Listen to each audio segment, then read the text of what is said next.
வணக்கம் மக்களே, சற்று முன் வெளியான செய்தி ஒன்று வெளியாகியுள்ளதாம். திமுக கூட்டணி கட்சிகளை எல்லாம் இபிஎஸ் சரிக்கும் ரகசியமா?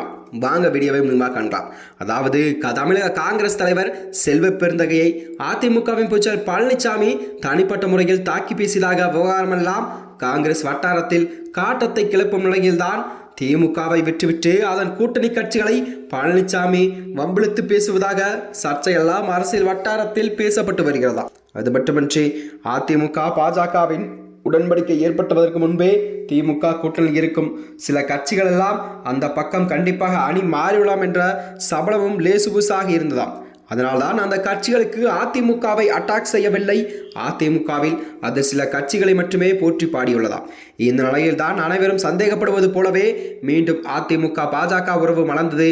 இதனால் தான் திமுக கூட்டணி கட்சிகள் எல்லாம் மாற்று சிந்தனையை மூட்டை கட்டிவிட்டு வைத்து விட்டார்களாம். அதாவது பாஜகவுடன் அதிமுக கூட்டணி பேச்சுவார்த்தை விமர்சிக்க ஆரம்பித்தன. அதே போலதான் பழனிசாமியும் திமுக கூட்டணி கட்சிகளை சாய்க்க அவர் காய் நடத்தி வருவதாக அரசியல் வட்டாரத்தில் பேசப்படுகிறதா.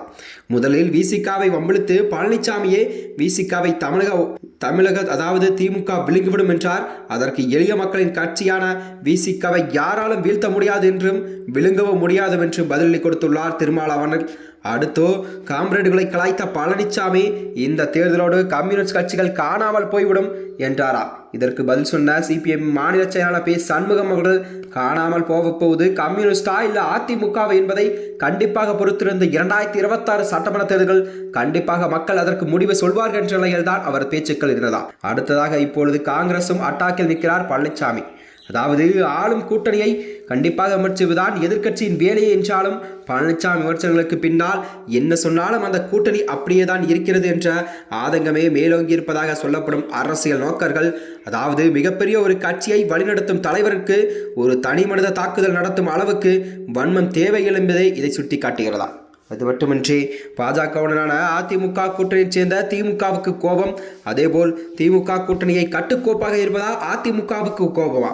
இப்படிப்பட்ட இதான் போய்கொண்டிருக்கிறது இன்றைய அரசியல், அதாவது இன்றைய தமிழக அரசியல் களம்.